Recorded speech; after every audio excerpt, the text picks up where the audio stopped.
हाय साथियों, कैसे हैं। उम्मीद है कि आप लोग अच्छे होंगे, मस्त होंगे, तंदुरुस्त होंगे और अच्छे ढंग से पढ़ाई करते होंगे।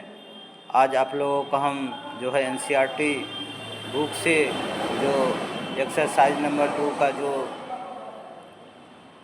विषय वस्तु है उससे आप लोगों को हम कुछ क्वेश्चन को एनालिसिस करवाएंगे, क्वेश्चन को अभ्यास करवाएंगे। जो ये मानव व्यवहार के आधार जो चैप्टर 2 का है एनसीईआरटी बुक से तो उसी बुक से जो है आप लोगों को हम कुछ क्वेश्चन को एनालिसिस करेंगे। और ये क्वेश्चन जो है स्टेट और बीपीएससी टीआर 4 साइकोलॉजी के लिए बहुत इम्पोर्टेंट माना जाता है। तो आइए चलते हैं क्वेश्चन की ओर। कहता है मनोविज्ञान है, ऑप्शन है आत्मा का अध्ययन करता है, व्यवहार का अध्ययन करता है, व्यवहार का वैज्ञानिक अध्ययन करता है और मन का अध्ययन करता है। तो इसका सही आंसर का अगर बात करेंगे तो सही आंसर इसका जो है 3 नंबर हो जाएगा। व्यवहार का वैज्ञानिक अध्ययन मनोविज्ञान करता है।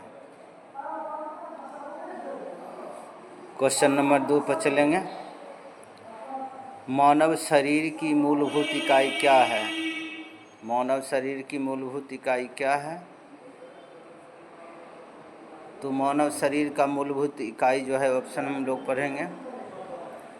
ऑप्शन क्या है? तो मानव शरीर की मूलभूत इकाई क्या है? तो पहला है कोशिका, दूसरा है मस्तिष्क, तीसरा है बुद्धि, चौथा है संवेग। इसका सही आंसर जो होगा, इसका सही आंसर आपका कोशिका हो जाएगा। नेक्स्ट क्वेश्चन को देखेंगे।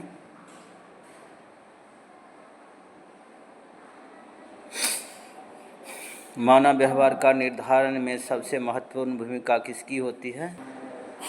मानव व्यवहार के निर्धारण में सबसे महत्वपूर्ण भूमिका किसकी होती है? तो ऑप्शन है कोशिका, दूसरा है तंत्रिका, बुद्धि और संवेग। इसका सही आंसर क्या होगा? इसका सही आंसर जो है आपका तंत्रिका तंत्र होगा। नेक्स्ट क्वेश्चन को देखते हैं। तंत्रिका तंत्र जिन कोशिकाओं से मिलकर बना होता है उसे कहा जाता है। इसे क्या कहा जाता है? तंत्रिका कोशिका, व्यवहार कोशिका, संवेग कोशिका, इनमें से सभी। तो इसका सही आंसर क्या हो जाएगा? तंत्रिका कोशिका हो जाएगा, 1 नंबर। नेक्स्ट क्वेश्चन को देखते हैं। तंत्रिका तंत्र की मूलभूत एवं सबसे छोटी इकाई क्या होती है? तंत्रिका तंत्र की मूलभूत और सबसे छोटी इकाई, तो ऑप्शन देखेंगे हम लोग। तंत्रिका कोशिका, मस्तिष्क, संवेग और अग्नाशय। तो इसका सही आंसर हो जाएगा आपका तंत्रिका कोशिका।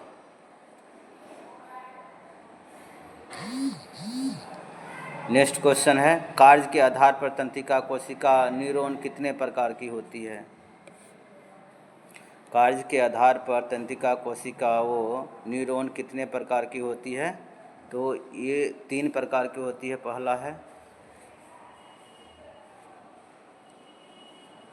पहला है संवेदी तंत्रिकाएँ, दूसरा है पेशीय तंत्रिकाएँ, तीसरा है सहचर तंत्रिकाएँ, चौथा है इनमें से सभी। तो इसका सही आंसर जो है इनमें से सही होगा। नेक्स्ट क्वेश्चन को देखते हैं। यदि कोई व्यक्ति किसी वस्तु को देखता है तो उस वस्तु की सूचना को मस्तिष्क तक पहुंचाने का कार्य कौन सी तंत्रिका करती है? क्वेश्चन को पढ़ते हैं। यदि कोई व्यक्ति किसी वस्तु को देखता है तो उस वस्तु की सूचना को मस्तिष्क तक पहुंचाने का कार्य कौन सी तंत्रिका करती है? तो पहला तंत्रिका होती है संवेदी तंत्रिकाएँ।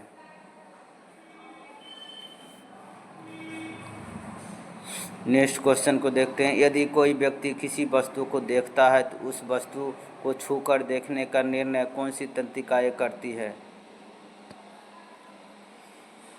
संवेदी तंत्रिकाएँ, पेशीय तंत्रिकाएँ, सहचर तंत्रिकाएँ और इनमें से सभी। तो इसका आंसर हो जाएगा आपका पेशीय तंत्रिकाएँ। कौन सी तंत्रिकाएँ केवल मस्तिष्क एवं मेरुरज्जु में पाई जाती है? कौन से तंत्रिकाएँ केवल मस्तिष्क एवं मेरुरज्जु में ही पाई जाती है? तो ऑप्शन होता है संवेदी तंत्रिकाएँ, 2 है पेशीय तंत्रिकाएँ, 3 है सहचर तंत्रिकाएँ, 4 है इनमें से सभी। इसका सही आंसर क्या होगा? इसका सही आंसर जो है 3 नंबर होगा, सहचर तंत्रिकाएँ। नेक्स्ट क्वेश्चन को देखिए। कौन सी तंत्रिकाएँ संवेदी तंत्रिका एवं पेशीय तंत्रिकाओं में सहचर स्थापित करता है? इसका ऑप्शन है संवेदी तंत्रिका, पेशीय तंत्रिका, सहचर तंत्रिका, इनमें से सभी। तो इसका सही आंसर क्या हो जाएगा? इसका सही आंसर होगा सहचर तंत्रिका।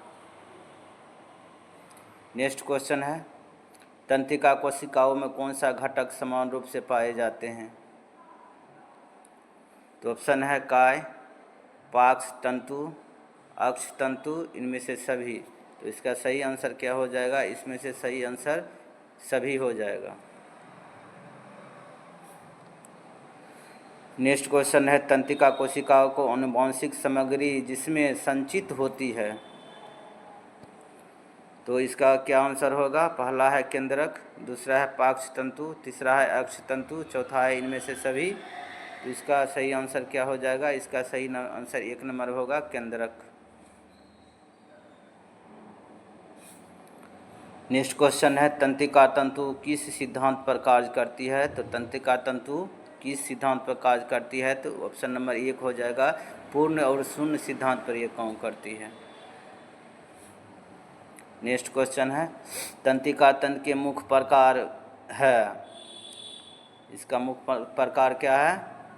तो ऑप्शन 1 है केंद्रीय तंत्रिका, ऑप्शन 2 है परिधीय तंत्रिका, ऑप्शन 3 है ए और 2 दोनों, नंबर 4 है व्यक्तित्व। इसका सही आंसर क्या हो जाएगा? इसका सही आंसर जो है 3 नंबर हो जाएगा। केंद्रीय तंत्रिका भी होती है, परिधीय तंत्रिका भी होती है। आइए क्वेश्चन को पढ़ते हैं। मस्तिष्क तथा मेरुरज्जु किसमें शामिल होता है? मस्तिष्क तथा मेरुरज्जु किसमें शामिल होती? तो ये शामिल होती है केंद्रीय तंत्रिका में। नेक्स्ट क्वेश्चन है परिधीय तंत्रिका तंत्र के प्रमुख प्रकार है। परिधीय तंत्रिका तंत्र के प्रमुख प्रकार है, तो इसका हो जाएगा कायिक तंत्रिका तंत्र, स्वायत्त तंत्रिका तंत्र, ए और 2 दोनों, नंबर 4 है व्यक्तित्व। इसका सही आंसर क्या हो जाएगा? तो इसका सही आंसर 3 नंबर होगा। कायिक तंत्रिका तंत्र भी होती है और स्वायत्त तंत्रिका तंत्र भी होती है।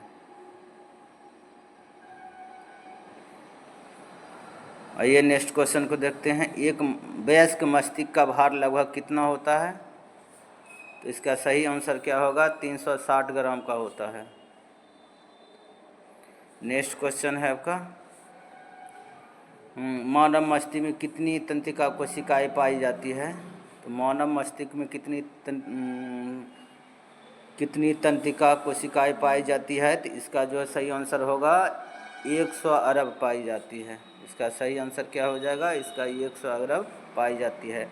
साथियों, ये कुछ आप लोगों का इम्पोर्टेंट क्वेश्चन था जो एनसीईआरटी बुक से लिया गया था, चैप्टर नंबर 2 से, और ये स्टेट और बीपीएससी के लिए बहुत इम्पोर्टेंट माना जाता है।